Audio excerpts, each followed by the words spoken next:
आजची सर्वात मोठी आणि धक्कादायक बातमी येते ती साई नगरी शिर्डीतून, जिथे साईबाबांच्या दर्शनासाठी येणाऱ्या निष्पाप भक्तांच्या श्रद्धेचा काही लुटारूंकडून उघडपणे बाजार मांडला जातोय। पण आता या लुटारूंचे आणि भक्तांची फसवणूक करणाऱ्यांचे उलटे दिवस सुरू झाले। होय, शिर्डीत आता मोठी खळबळ उडणार आहे, कारण भक्तांची लूट करणाऱ्यांवर प्रशासनाची आतापर्यंतची सर्वात मोठी आणि कठोर कुऱ्हाड कोसळणार आहे। शिर्डीत दर्शनासाठी येणाऱ्या भाविकांना हार, फुले आणि प्रसादाच्या नावाखाली अक्षरशः लुटलं जात असल्याच्या संतापजनक घटना वारंवार समोर येत आहेत। अवघ्या 200 रुपयांचा हार चक्क 600 ते 2000 रुपयांना विकून भक्तांच्या खिशावर दिवसाढळ्या डल्ला मारला जात आहे। या काही मोजक्या अपप्रवृत्तींमुळे संपूर्ण शिर्डी शहराची बदनामी होतीये। पण आता हे अजिबात खपून घेतलं जाणार नाही। नगरपालिकेचे मुख्याधिकारी आता थेट ऍक्शन मोड मध्ये आले आहेत। त्यांनी या फसवणूक करणाऱ्या दुकानदारांना आणि एजंटांना आपला फायनल इशारा दिलाय। आता फक्त समज देऊन सोडलं जाणार नाही, तर थेट दुकानं सील करण्याची मोठी मोहीम हाती घेण्यात आली आहे। उच्च न्यायालयाच्या कडक आदेशानंतर प्रशासनानं एक धडक धोरण निश्चित केलंय। आता नियम मोडणाऱ्यांना घाम फोडणारी शिक्षा ठरलीय। पहिल्यांदा चूक केल्यास 5000 रुपये दंड आणि तब्बल 7 दिवस दुकान सील। दुसऱ्यांदा चूक केल्यास 10,000 रुपये दंड आणि 15 दिवस दुकान सील। तिसऱ्यांदा चूक केल्यास 25,000 रुपये दंड आणि थेट 1 महिना दुकान सील। आणि एवढं करूनही जर हे व्यावसायिक सुधारले नाहीत, तर थेट गंभीर स्वरूपाचे फौजदारी गुन्हे दाखल करण्याचा खळबळजनक निर्णय प्रशासनानं घेतलाय।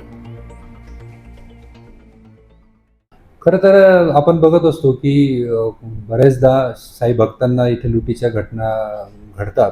त्यामुळं आम्ही प्रशासनाच्या वतीने असू दे किंवा काही जागरूक नागरिक असेल, पत्रकार असेल, ते वारंवार हा मुद्दा काढत असतात की असं लोकांनी केलं नाही पाहिजे, व्यावसायिकांनी केलं नाही पाहिजे।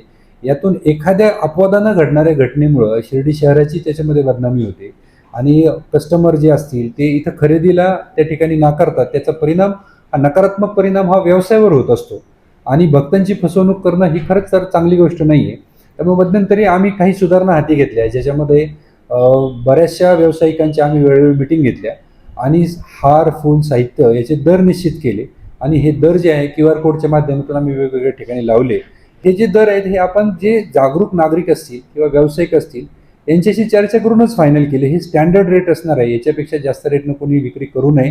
त्याचे QR कोड लावण्यात आले। दुकानदारांना सक्ती करण्यात आली की त्यांच्या दुकानामध्ये ते रेट बोर्ड दर्शनी भागात लावावेत। यावरही आपण काही फुल विक्रेते जे आहेत त्या फुल विक्रेत्यांनी जास्त किमतीला फुल हार असेल, म्हणजे अगदी 200 रुपयाचा हार अगदी 1700, 1800 किंवा 2000ला विकण्याचे काही प्रकार हे अपवादानं घडतात खरं तर, परंतु ते प्रकार निदर्शनास आल्यानंतर आपण त्याच्यावर कारवाई केली।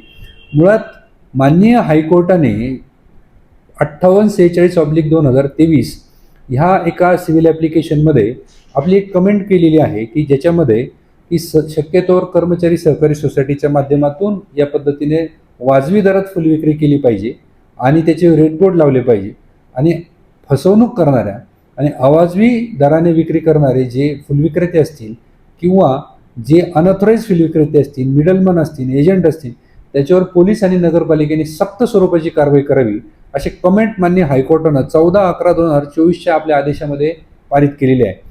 माननीय हायकोर्टाच्या या कमेंटला किंवा या आदेशाला प्रतिसाद म्हणून नगरपालिकेने आपला 25/7/2025 रोजी एक ठराव पारित करून कारवाईबाबतचं एक धोरण आपण निश्चित केलेलं आहे। 25/7/2025 रोजी आपण ज्यावेळेस प्रशासक होतो त्यावेळेस केलेलं आहे। त्या अनुषंगाने ह्या धोरणानुसार आपण असे फसवणूक करणारे जे फुलविक्रेते असतील त्यांची पहिल्या वेळेस फसवणूक केली तर 5000 रुपये दंड आणि 7 दिवस दुकान सील। दुसऱ्या वेळेस त्याच दुकानदाराने जर फसवणूक केली तर 10,000 रुपये दंड, 15 दिवस दुकान सील। तिसरी जर चूक त्यांनी केली तर 25,000 दंड आणि 1 महिना दुकान सील। आणि त्यानंतर सुद्धा असं कृत्य जर अशा फुलविक्रेत्यांकडून जर होत राहिलं तर 25,000 प्रत्येक कृतीला दंडाची रक्कम 25,000ने वाढत जाईल आणि दुकानही 1-1 महिना सील होत राहील। अशा पद्धतीने आपण धोरणात्मक निर्णय या ठिकाणी घेतलेला आहे आणि त्या अनुषंगाने असे गैरकृत्य करणाऱ्या किंवा फसवणूक करणाऱ्या फुलविक्रेत्यांचे आतापर्यंत आपण 5 ते 6 वेळा ही कारवाई केलेली आहे। दुकान सील म्हणजे सील, ज्याच्यामध्ये कुणीही हस्तक्षेप केला तरी आम्ही त्याच्यामध्ये कुणालाही मुभा देत नाही, दुकान सील करून टाकतो। त्यानंतर दंडाच्या रकमाही आपण त्यांच्याकडून वसूल करतो। परंतु हे प्रकार जर थांबले नाही तर फसवणुकीचे यापुढे गंभीर स्वरूपाचे फौजदारी गुन्हे दाखल करण्या इतपत सुद्धा आम्ही गांभीर्यानं कारवाई करण्याबाबतची या ठिकाणी विचार करत आहोत.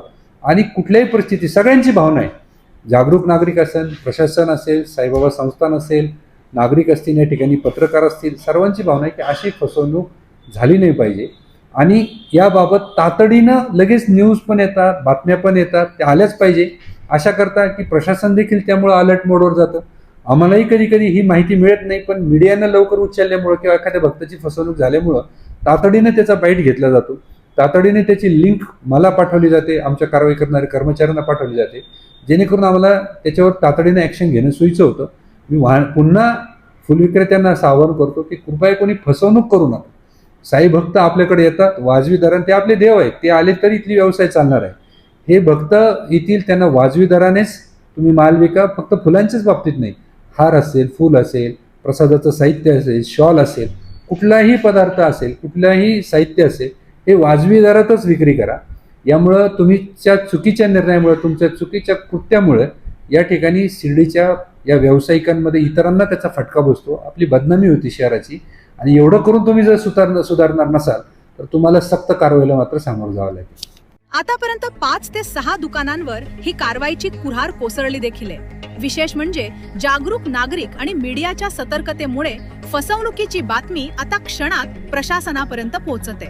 त्यामुळे आता सर्वात मोठा प्रश्न हा आहे की पैशांच्या हव्यासापोटी भक्तांना लुटणारे हे व्यावसायिक आता तरी सुधारणार का, की शिर्डीतल्या अनेक दुकानांना कायमचे टाळे लागणार. प्रशासन आणि मीडियाची करडी नजर आता प्रत्येक दुकानावर आहे. भाविकांनो, तुम्हीही सतर्क रहा आणि लुटारूंनो आता सावधान, कारण तुमची आता खैर नाही. भारत न्यूज साठी अमोल कोते पाटील, शिर्डी, अहिल्यानगर.